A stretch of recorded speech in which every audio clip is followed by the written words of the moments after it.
Everybody. Welcome to CES Day 2. How are the feet doing?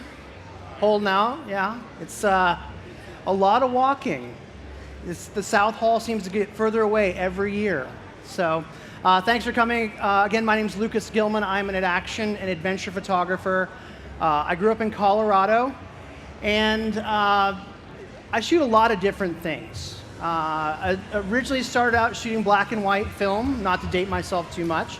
Went to school at the University of Colorado, and I wanted to be a writer. And I found out pretty quickly that was way too much work. So I became a photographer, and I really love shooting everything. Anything that gets me outside of an office, I enjoy shooting. I travel all over the world, shooting things such as landscapes, architecture, anything that has color and or, again, gets me out of the office. I do a lot of things where I'm doing composites, for instance, doing multiple images, stitching them together. Always looking for something new and different. We've all got devices these days, right? In our pockets, we've got great cameras, Nikon DSLRs, and we can go out and do things we couldn't do before, and it's just amazing what these things will do for us. And we're going to go through and look at some still images, and then we're going to talk about taking a still image, actually taking a lot of still images in a short amount of time, and we're basically going to compress that amount of time, and we're going to go ahead and make a time-lapse video, which is really interesting. And there's a lot of different ways that we can use this time-lapse video, not only alongside other 1080 or 4K video, but standing alone to produce beautiful pieces. I've shot things all over the world. I've shot the Kentucky Derby many times, Tour de France, the Ironman. I lived in Jackson Hole for many years, and that's sort of where I got the outdoor bug. But again, always looking to go out, find a different angle. The best pictures are often made when the weather is the worst. So a little tip, go out early and stay late. The worst time to shoot photography and to make pictures is middle of the day. This is Colorado, 15 below zero. Absolutely crazy, but went out and made one really interesting picture, and sometimes you get lucky. The Aurora Borealis rolls in, and we just go out. It's all about creating. Personally, as a photographer, I'd like to produce one really good image per day, as opposed to 500 mediocre images. I will sit there and wait for these jellyfish to get in the perfect position, or these sharks to clear out and make something interesting. So to me, I'm all about quality versus quantity. So I like to go out and produce a lot of images and then come back and hopefully find something very interesting. I shoot a lot of things from the air. Again, always looking for that different perspective, a lot of things out of helicopters, going out at those right times of day, looking for patterns, looking for textures, just going out and making images. Do all of these images sell? I've been a professional photographer for almost 20 years. No, they don't. But I need something to get me through between the jobs that do pay the bills, that's something for me, something that's interesting, something that's rewarding, because remember, we all started making pictures initially for a reason. We wanted to go out and produce something interesting. Landscapes, little tip. One of the best things to have in your bag is a neutral density filter, 8 to 10 stops. It's basically a dark piece of glass that goes over your lens and allows you to get this really slow shutter speed, so you get these really interesting waterfalls even in the middle of the day. I like to shoot after the sun goes down. I like to use flash. A lot of the things I do, add a couple flashes, always starting with the background first. In my photography, and we'll be getting into this in the time lapse as well, always starting from the background first. So I saw this background here, which is moss in Iceland, and I said, hey, that's a pretty cool background. As a painter, we find our background, or as a landscape photographer, and then I insert my person. Same thing with this. Started with the background first, bring in the athlete. It's too dark, what do? I add one light, light him up, and I've used a different technique here. You see how it's really blue? Called Moody Blue. I've used a tungsten setting on the digital camera. This is shot with a Nikon D810, and that is the little light bulb.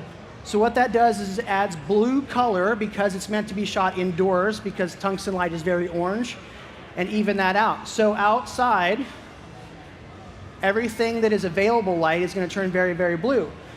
You see how he's lit correctly, his face?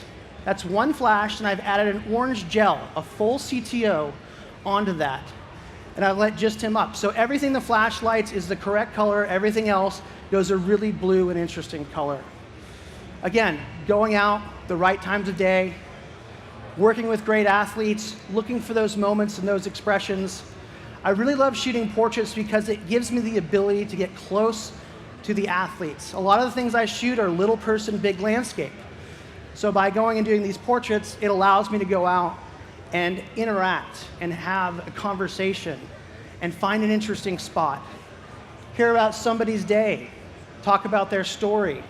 A lot of the people I work with are Olympians or professional athletes. It's really, really rewarding. So as a photographer, it's hard to say what I shoot because I'm really a generalist. I like shooting everything from fashion to composites. I do a lot of work for Red Bull. You name it, if there's a picture to be made, hopefully I'm out there making interesting images. This is a little technique called steel wool photography. It's steel wool in an egg beater. You put the steel wool in an egg beater, basically a whisk. You put a 9-volt battery on it, and by the way, do this near nothing that's flammable. I don't want to get any calls that you burned your house down. This is on the beach, and the steel wool will actually light on fire, and you spin it around. This is a 15-second exposure. So it's behind him. He's in the shadows in the dark, and at the last second, I've used rear curtain sync to just illuminate him. Pow! Right at the very last second, boom, he's lit up. Again, going out at the right time of day to make interesting images. Always looking for lights, shadows, shafts of light, and different things. Skiing used to be my main thing. My second sport is kayaking. Went to Costa Rica and started shooting all of these amazing things, looking for different angles, and just really enjoying that, getting out there. It's sort of like in adventure photography, it's like real estate. It's all about location, getting that interesting angle and finding something unique. For instance, this image, this whole left side here, poison oak.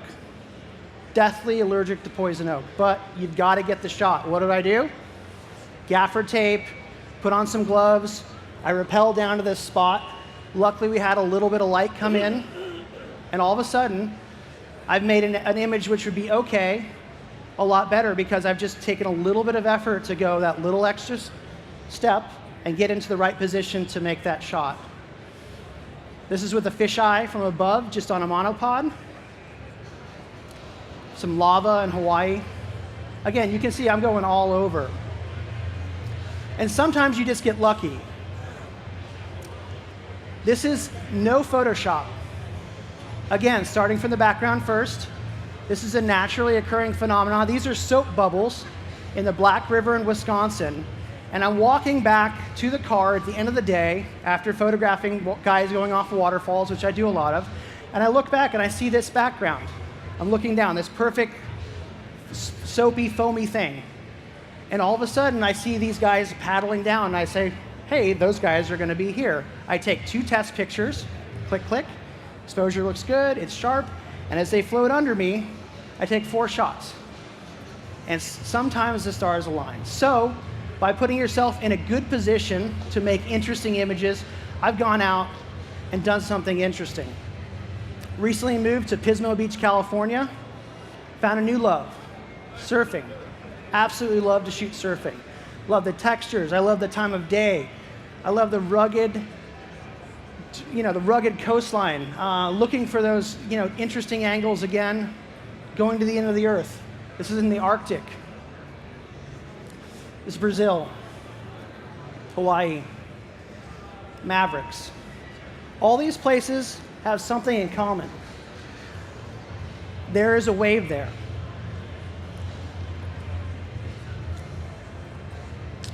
And anybody can take these pictures. The cameras are so good, out of the box, that anybody standing in this position can make this exact same picture. What do I do as a professional photographer to make a picture that may be a little bit different than most people? I use my head. Everybody else is standing on the beach, shooting the same picture, which is a beautiful barrel shot. This is at Pipeline on the North Shore in Hawaii. And I said, you know what? Everybody's shooting the exact same shot. I need to go do something different, something unique. So I called the helicopter company and I said, hey, can you get up for 1 hour? I've got budget for 1 hour. We go up, and not only was it a perfect day at Pipeline, but we had one of the best waves of the whole day at sunset. So, and I could have gotten skunked, but nothing ventured, nothing gained. So I know you're all here to talk about time-lapse, which is really cool. What is a time-lapse? Well, it's basically taking a lot of pictures in a short amount of time or a long amount of time and putting those together in a sequence so you're compressing time. I'm going to show you a little demo we did here. This is Iceland. And we shot all this in 3 days. So you see the clouds are moving, the fog's coming in and out, the grass is moving. Absolutely beautiful. There's a little volume here if we can get that.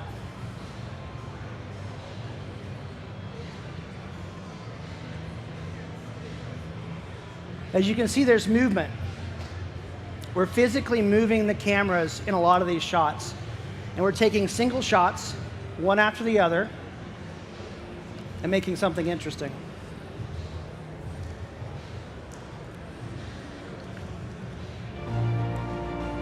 There we go.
So, now you've seen what we put together. All of those little clips were a bunch of images taken sequentially, put together in a timeline.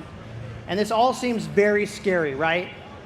You look at the camera at 24 or 30 frames per second. It's actually just saying for every 24 single images that you take, if it's a 24 frames per second timeline, that's going to be 1 second of video.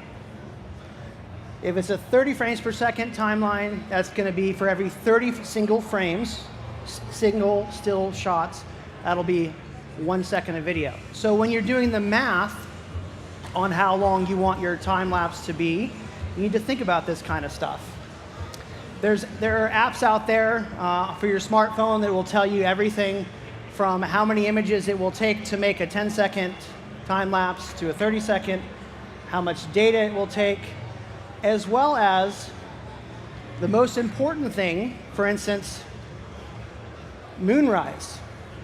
How long do you want to wait in between those images? Or how long do you want to wait in between the images if you're shooting moving clouds.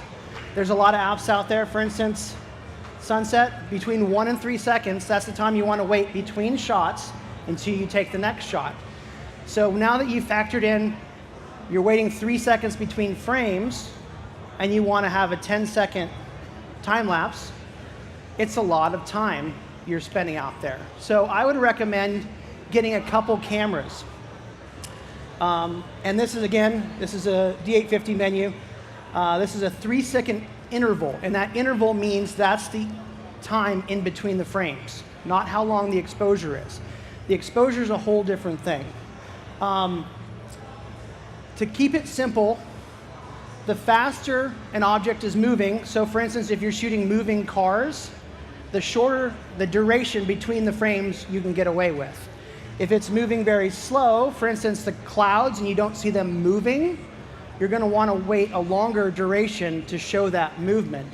Because if you shoot clouds and they're not really moving, and you shoot one every second, it's just going to look like they're not really moving. So wait longer to give it an apparent time between them.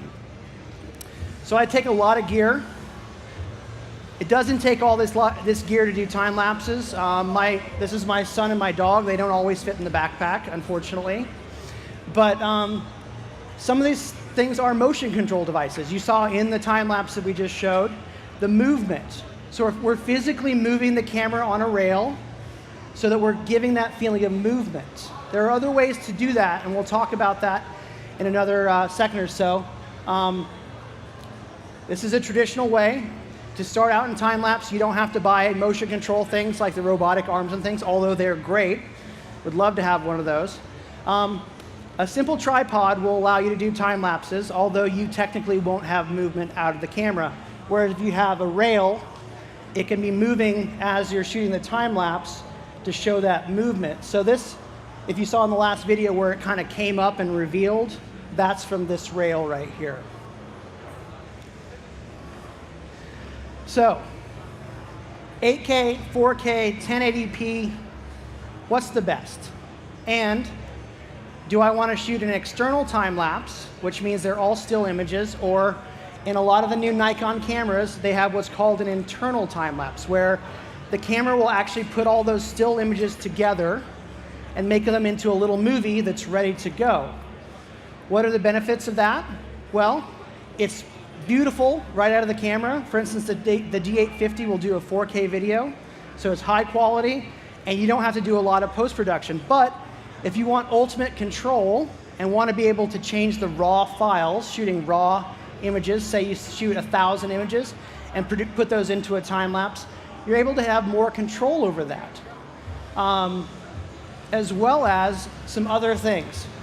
So this is a still image out of the D850, which is more than 8K in pixels. So think about this. This could be used for an 8K time lapse, but this is a 4K size frame. So I'm able to crop in on that 8K image to this and have more control over the final output. It just gives me more flexibility to be able to do something in post-production. So this is an internal time lapse that we did with the D850s in Iceland, and you're going to see these are all straight out of the camera. They look great. They're beautiful. They're sharp, super convenient, and they look very close to what you get when you go and do the post-production. And there's a little volume on this as well.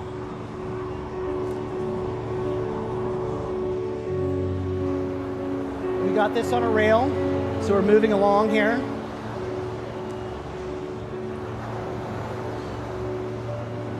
Nice little trick if you want the clouds moving is to use a neutral density filter so you get a long exposure, so the clouds look very wispy. But it's also so windy in Iceland that sometimes these are 1 second between exposures because the clouds are actually whipping across these mountains.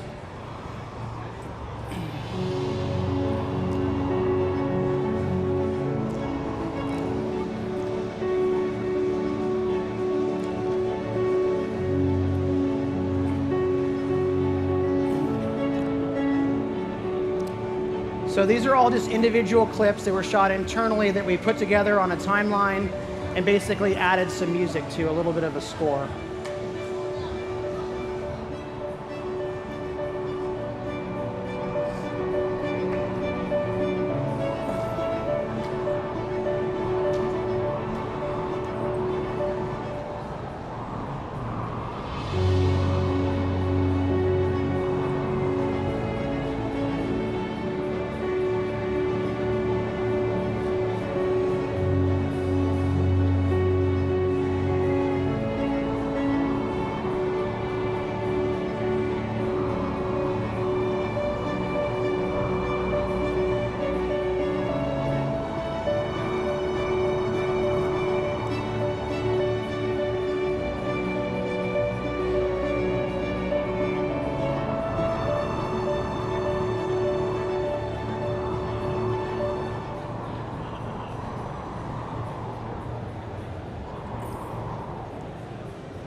So those are all internal.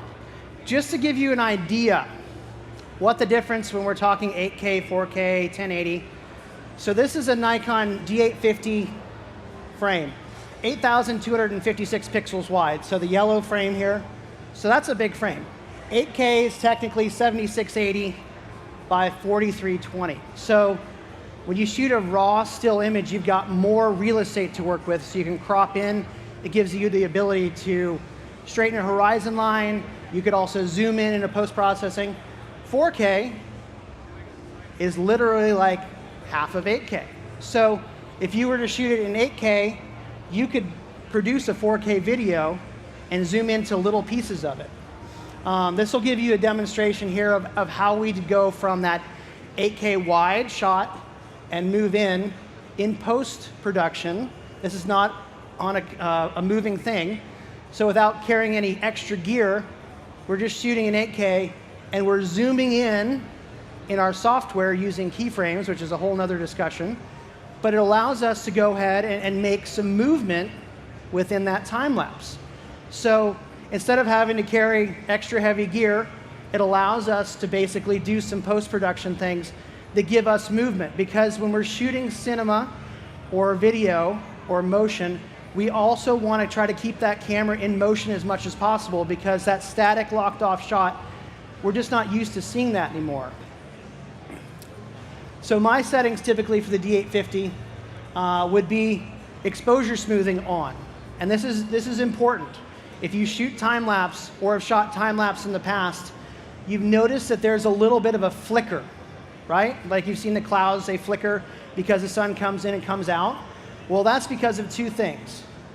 Typically, the exposure is changing throughout the time, as well as if you shoot at a wider aperture, for instance, like f4 and not at f8, that gives you less flicker, because basically every time that lens is stopping down to that aperture, there's a subtle change in between frames, which you notice, and that's called flicker. But with the new D850, this exposure smoothing, as you've noticed, will allow you to have really smooth, non-flickering videos. Silent photography. This is huge. Used to be when we'd shoot time lapse, we'd go out, extra battery packs, 10, 15 batteries, because every time you took a picture, the mirror would go up, shutter opens, shutter closes, mirror goes down. Well, in silent photography, basically the mirror goes up, shutter opens, and it's using the sensor to take all of those pictures. So it's a lot less wear and tear on the camera, and it's allowing us to do that. So it's also saving a lot of battery as well. So that's something that's kind of interesting. One other cool feature that I really liked was starting with a new folder. So every time I start a new time lapse, it's in a new folder. So I know each sequence is together and they're all organized. Because when you get back and you're looking at your post-production software and you've got 14,000 images and you're wondering where it stops and where it ends, this just saves you a lot of time. New folder, reset file number. Another cool thing, whether you shoot time-lapse or landscape, is you want the sharpest possible frame, right? If we're going to blow this up to a big print. And so we're trying to figure out where in this frame I want to focus so that our foreground is sharp as well as our background. Well, with focus peaking, these come up on the back of the screen, and it shows you what's in focus. So I can make those really subtle variations, and I can say, and you can change the color as well. It doesn't have to be red. It could be yellow or blue or whatever. But this shows me everything in red is in focus. So I know that I've acquired the proper focus, especially if you're shooting 8K or you want these to be really big prints at the end of the day. It allows you to have very minute control over your focus point. Same thing here. It's going to show me what's in focus, which is really cool. Because you know at the end of the day, you spend a lot of hours, and one of the things as a photographer I try to do is try to take as many moving parts out of the equation, right? Keep things consistent, figure out what works for you, and go out, because all of a sudden you're cold, you're tired, it's been a long day, and you want to just keep making images. So this is a little piece here that's going to put all of these elements together, and it's going to show you kind of what my office looks like and the kind of motion stuff I shoot as well. Enjoy.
Thank you guys, you've been a great audience. Enjoy CES. Pick your feet up. Don't get too sore. I'll be around on the side here if anybody has any questions afterwards. And Joe McNally is coming up next, one of the greatest photographers, one of my inspirations. I implore you to stick around because it's going to be a great show. So thank you guys. Have a great CES.